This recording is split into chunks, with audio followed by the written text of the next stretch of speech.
Is it possible, practical, or realistic to live off of the land in an urban environment? Tons of the Grunion Run was very successful this time. Guys, this is the craziest I've actually ever seen it. Look at this. Oh, there we go. We got hit. So I just picked 5 pounds of beets. We have mail from another fellow survivor. Let's Grow, I just made an epic trade.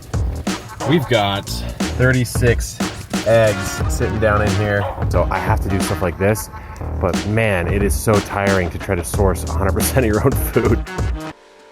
Kevin Spiritu here from Epic Gardening, where it's my goal to help you grow a greener thumb and really expand that greener thumb into a more holistic look at how do we actually get our food. Now, this is the question that I asked myself. I was having a conversation with some really good friends of mine, and we always like to come up with these scenarios, like what would you do if the zombies came? What would you do if there was a meteor that struck the earth? These apocalyptic scenarios and how we might survive them. And I would always say to them, guys, I might not be the best fighter, I might not be the most skilled in hunting, but you can't kick me out of the group because I'm the only one who knows how to grow your food. So that got me thinking. I said, can I actually live off the land here in San Diego for one consecutive month? And I did it June 1st to June 30th of last year, 2019, and I called it the Apocalypse Grow Challenge. So in this video, a video I honestly never thought would make it to YouTube because it wasn't for that purpose. It was just to see if I could do it. But here we are. You're gonna see how did I grow, fish, forage, barter, enough food to survive.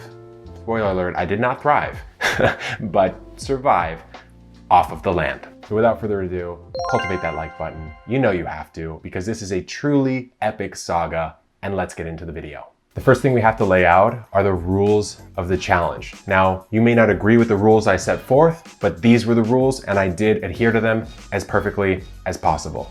Here we go. Date that it started was June 1st, and I had to go until June 30th of last year. So 30 consecutive days. I gave myself 90 days of lead time.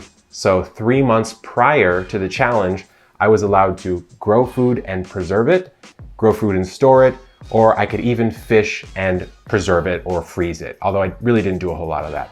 So 90 days lead time. The rules were I could only eat what I could grow myself, catch myself, forage for, and I was also allowed to trade with other people so long as I was trading them for something they grew or produced at a market value that was fair. I couldn't say, hey, it's Kevin from Epic Gardening, here's 1 potato, give me 42 eggs. It doesn't work like that. I had to do it as fair as could possibly be. Now, the other things I allowed myself were, I allowed myself to drink the city tap water, and I allowed myself 1 small bottle of olive oil and 1 thing of salt. Those are things that I just realistically could not produce. Maybe the salt from the ocean, but the rest of it I couldn't produce. So those were the starting grounds. And I also took a body composition scan, which I'm gonna show you right now. Okay, so the first day of the challenge you can see is 6/1/2019. We're sitting kind of high here at 29.3% body fat, 232 pounds, fat tissue 68, lean tissue 155.9. The rest of this stuff doesn't really matter that much. It's just like left to right imbalance and all that. I really cared about fat and lean tissue. And so remember, 232, 68, 155, and kind of a high body fat if I'm being honest with myself, okay? That's the beginning of the challenge. So with that 90-day lead time, that led me to think, you have to solve the growing part of this problem from 2 angles. The first angle is your calories. How do you grow calories? The second angle is your nutrient density. And so first of all, calories are going to be the most important. Without those, you're having a really, really hard time in the challenge. So I said, what can be grown in 90 days that has a certain amount of calories, at least some, right? Lettuce, all that stuff, it's not very good. And so I looked at sweet potatoes, I looked at potatoes, I looked at beans, peas, things like that. And potatoes are far and away the standout. I chose 3 different varieties, Warba, Norland, and Yukon Gold, and I grew them in a variety of different methods because I wanted to make sure that I didn't bet all my chips on one method and it underperformed. So I grew them in grow bags, I grew them in 5-gallon buckets, I grew them in ground, I grew them in raised beds, and I also grew them in ground without hilling them, which is something that a lot of people do with potatoes. And so that's what I did. I planted about 20-ish pounds of seed potatoes, and here's what happened. Okay, so here's plant number one. A lot of foliage here. And a boatload of potatoes, guys. Look at this. Are you serious right now? Look at this, dude, look at that. I've never seen a Norland red get that big. That's insane. So that was my starting stockpile. And what I did as I moved on to day one of the challenge is I said, I should probably do a little bit of a fast before this because I was coming off of a lot of these addictions, if you will call them that, you know, sugar, caffeine, gluten, all of these products that I just wouldn't be able to eat on the challenge. And I didn't want to go into day one going through like 5 different types of withdrawal. So the couple days before the challenge, I went on a 48-hour water fast to kind of clear my head and get into the challenge. And then from there, we begin. Here we are, day one of the Apocalypse Grow Challenge. As you can see, we've gone pretty hard on the potatoes. So let's walk through everything we have here. I've got a Berkey water filter, which is going to help me filter any water that I might capture during this challenge, although I am still allowing myself to use city tap water for this month-long challenge. I've got a little bit of some pickled vegetables. That'll be a nice little spicy addition. It's a jardiniere, I think it's called. And then I've got some reds, some yellows, and some white potatoes. We're somewhere around the 80-ish pound mark, so quite a few potatoes right there. And then I've got dehydrated loquats right here. This is about a total of, I would say, 8 to 10 pounds worth of dehydrated fruit. And then I have some green garlic powder, and that's it for my stockpile. And I'm probably gonna end up trading these out. So the goal is to trade out for honey, to trade out for cooking oil potentially, and to trade out for eggs. My goal is to get to 90 eggs so I can have 3 eggs a day. That'll be a nice little boost of protein and fats, and also will make me not go crazy from eating potatoes. So, day one, the stockpile. What's up, guys? Kevin here. We're back with my boy, Steven Cornett. Good to be here. So this is the first trade I'm gonna make for the Apocalypse Grow Challenge. Steven's got his chickens, which I'm sure you guys have seen in a bunch of the videos that we've done. So he's got 24 beautiful eggs here. And Steven has requested some potatoes. Yes, some I love potatoes. Trade number one for Apocalypse Grow is done, and I can't tell you how excited I am. So just having these eggs, man, is gonna be super, super nice. Yeah, so glad I could supply you. Yeah, thanks for the man. potatoes too. Yeah, of course. Now, while the potatoes were an absolute bounty, they weren't going to be enough to tide me through. Or even if they were, it wasn't going to be a fun month to live. So what I decided to do is hopped on some fishing forums here in San Diego, and I met this mysterious shadowy figure known only as the Coach. He is an absolute legendary fisherman here in San Diego. And he took me under his wing and showed me very simple practical tips and tricks of the trade for fishing. So I was catching things like sculpin, I was catching perch, mackerel, and I was able to save some of those for the challenge. But the thing that really made this challenge as far as fishing went, because remember, fish, protein and fat, things I can't grow quickly, so I needed those, was something called the Grunion Run. Now I'm gonna explain that in the next few clips. What's up, everyone? It's day 3 of Apocalypse Grow. It's a full moon out, it's June 3rd. And that means in San Diego, it is the Grunion Run, which means I have 4 days to try to capture some grunion. So for those of you who don't know what that is, it's sort of a silvery little bait fish that will come up upon the shore to lay its eggs. You know, the females come up, they lay their eggs in these ditches, and then the males come up and fertilize, and then they all kind of peace out.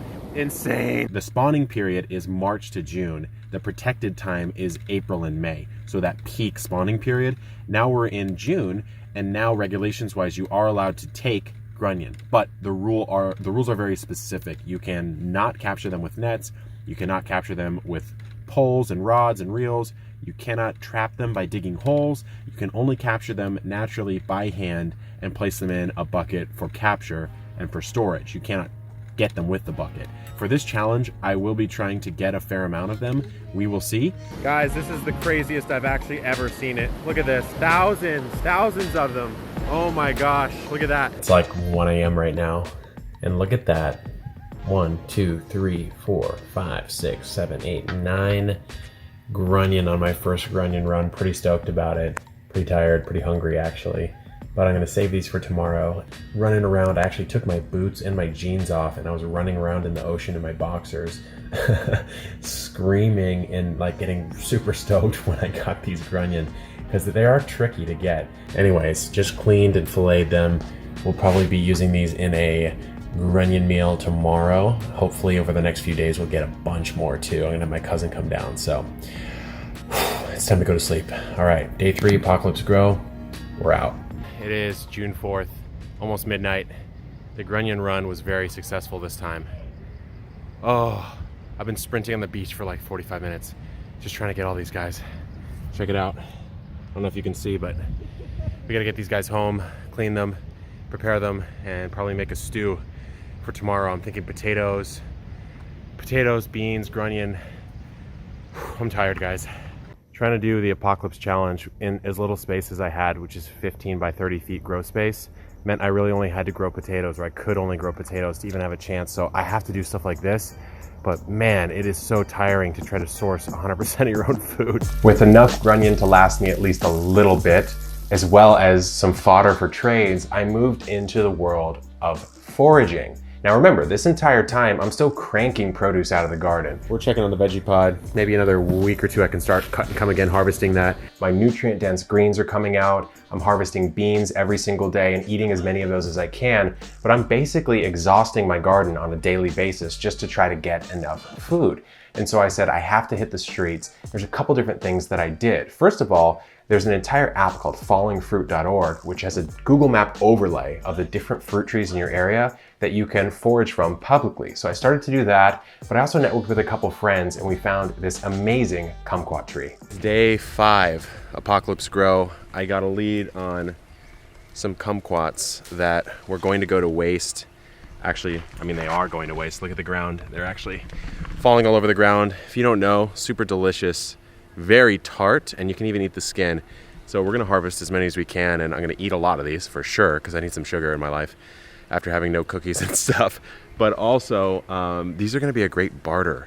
So let's go ahead and get harvesting. Check it out, guys. We've got tons and tons of kumquats. We're just raking up, just being nice neighbors over here, raking this up, but we didn't even dent this. There are still hundreds or thousands of kumquats, sorry, still on the street. Looking really good. This is gonna be fantastic bartering fruit. Check it out, guys. Look at all these. Delicious, delicious, delicious.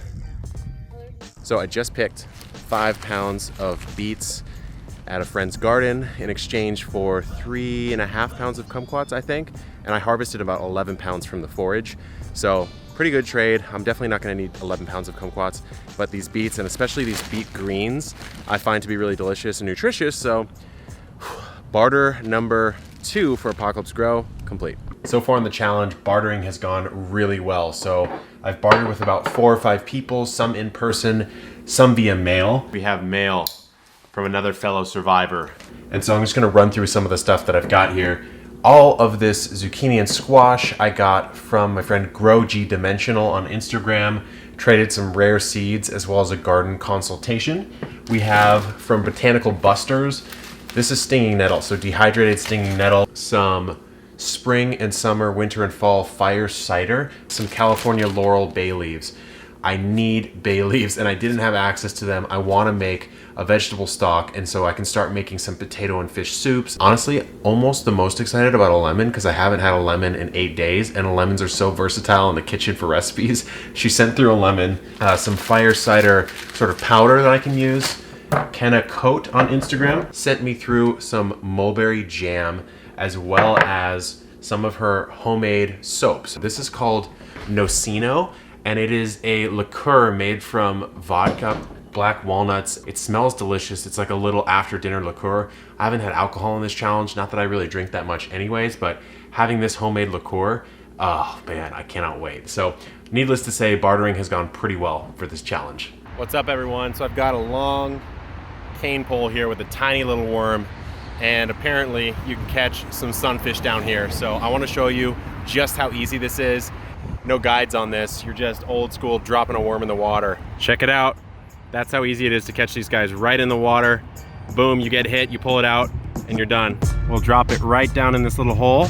Take it, take it, take it, take it. There we go. Just that easy. That's too small to keep, but it really is that easy. There we go. Look at that. Oh, there we go. We got hit. Boom. Look at that. Right away. As the days went on, I got into a nice rhythm of some kind of potato-based dish. I just boiled up my taties. Hey, doesn't this one look weird? It's a rock. I just boiled, oh, it's hot. Ow, I just boiled a rock. Some kind of fish and pickled vegetable-based dish, and lots of water, and then just going out into the world and trying to find more stuff to eat. And so I went to a place in East County of San Diego where for some reason they decided to plant a ton of mulberry trees as a landscaping tool. But really, if you really think about that, it's not the best thing to do, and you'll see why in a second. But for me, it was amazing because mulberries are delicious, nutritious, they've got some calories to them, and there was an abundant amount. So right now I'm standing in the shade of a mulberry tree. I found one in the area, super excited. Let me show you the little fruits. Let's see if we can get one in here. They're tiny, smaller than normal, I would say, but you can see them kind of right there. So the way to do this, you can see them all over the floor right now. All the ripe ones are all over the ground. And what that means is they fall pretty easily. So what that means is take a tarp and we're going to just shake the branches and see how many we get.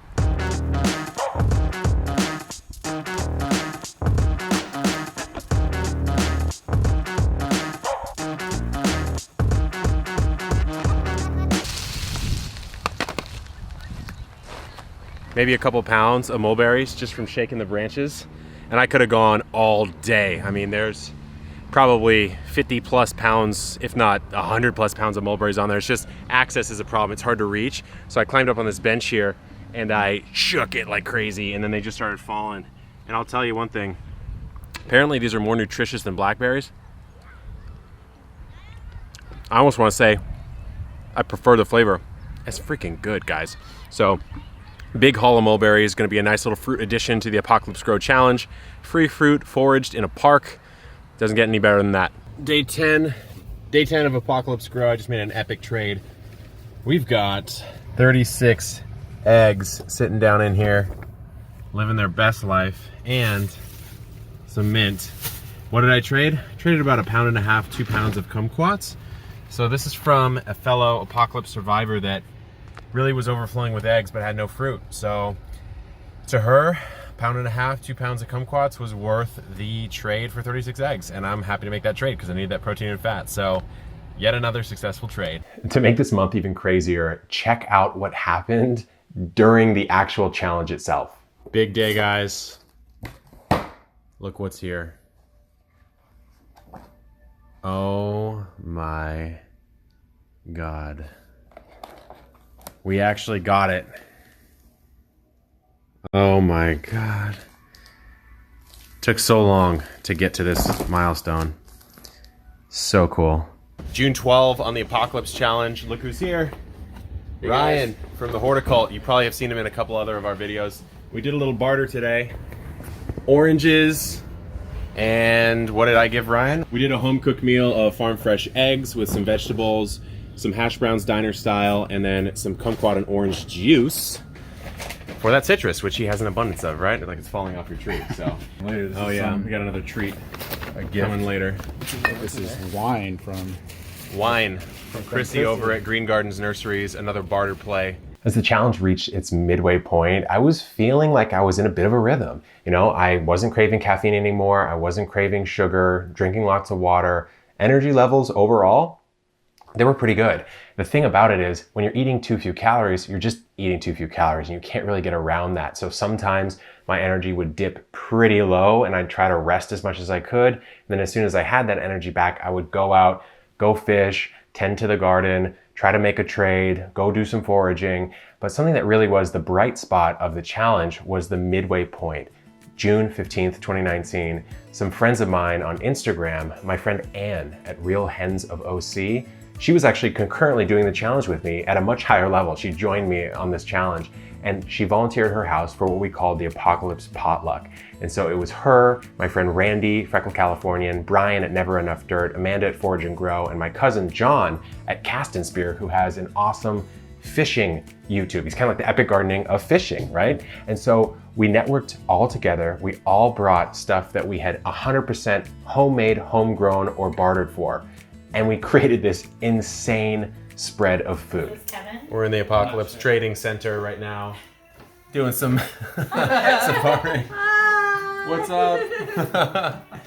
We're trading garlic, eggs, jams, more eggs, Veggies, more jams, tomatoes, veggies, tomatoes. forage We got some things. garlic right here. Johnny's, what do you got, Johnny? What? do you I got potatoes, I got spinach, Oh, you can't be giving kale. up those. He's on day one. He's giving up his potatoes. Mistake. It's a mistake. We're here at the Apocalypse potluck.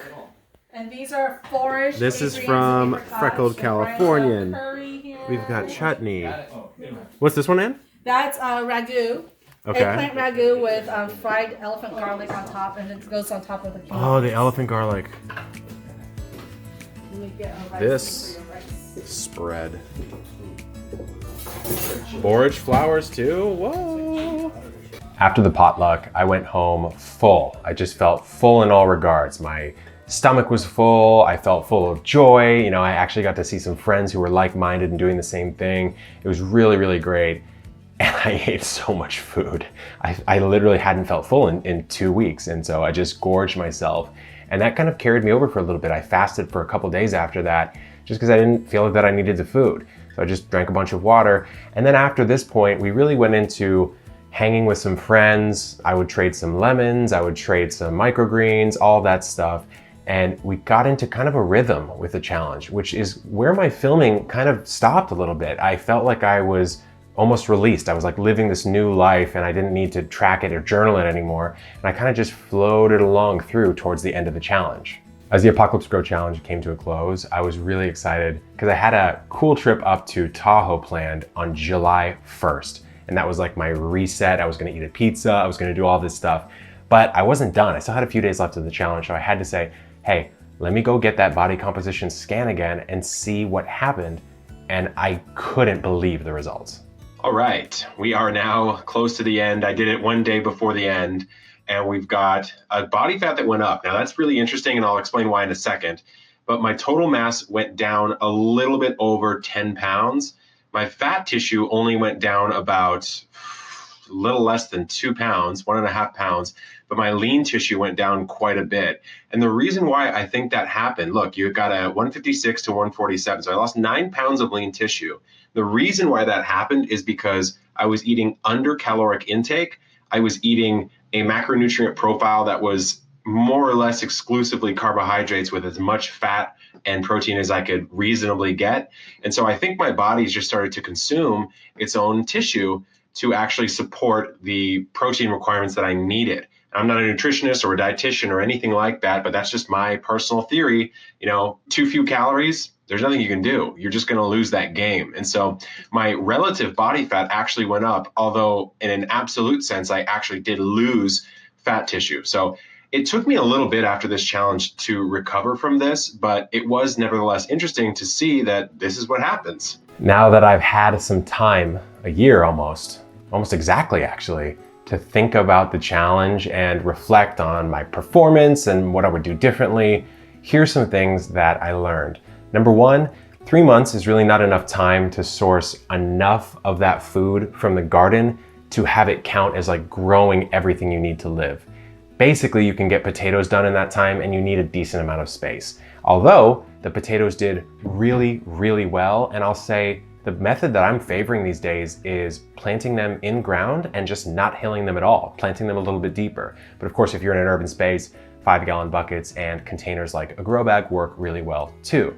The other thing that I really learned is the value of the foraging and the bartering. Because basically, as soon as I had potatoes, I had a currency. Everyone's gonna want some homegrown potatoes. They taste absolutely amazing. And so I could trade them.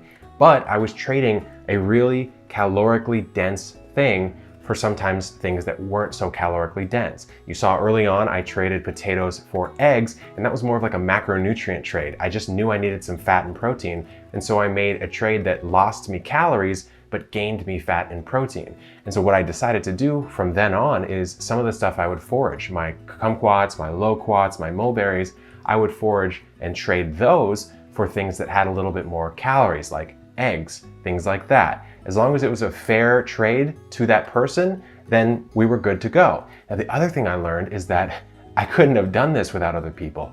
So being 100% self-sufficient in an urban environment, while possible, and I know people who've done it, and today, I could for sure do it today. No problem at all. But what I want to, that's the real question, you know? The value of the community that came around to support me, trading things, coming down, delivering the squash, all this type of stuff. I mean, that really was the value. And I felt like I finally had a community of people around, whereas sometimes when you're walking around outside, every single person you know is a stranger, you know nothing about them, you don't know anything about their life, even though you're surrounded by people. And it just doesn't seem like the best way to live. So I learned so much on this challenge, and I want to do it again in a much bigger and better way. But man, it was a super fun time. And if I can do what I did in this challenge in the space that I had, you guys can grow anything you want. So I hope you guys enjoyed this chronicling of the Apocalypse Grow Challenge. I really wish during that month of time I had filmed it better for you guys. I just didn't know that it was gonna come to this point and it was gonna actually end up on YouTube and other places. And so I did what I could. A lot of you followed it on Instagram. But anyways, thank you so much. If you have any comments on how you think I could have done this better, if you think I did something wrong, or any suggestions at all, drop them down in the comments down below. And again, thank you so much for the support on this YouTube channel. This year has been absolutely crazy in many regards, but in the world of gardening, it's been actually a really good year, and I have all of you guys to thank, all you new gardeners out there, you old gardeners who've been supporting for a long time. I just want to say thank you, and there's some really cool big things coming that I'm doing to pay you guys back for your support. So until next time, good luck in the garden and keep on growing.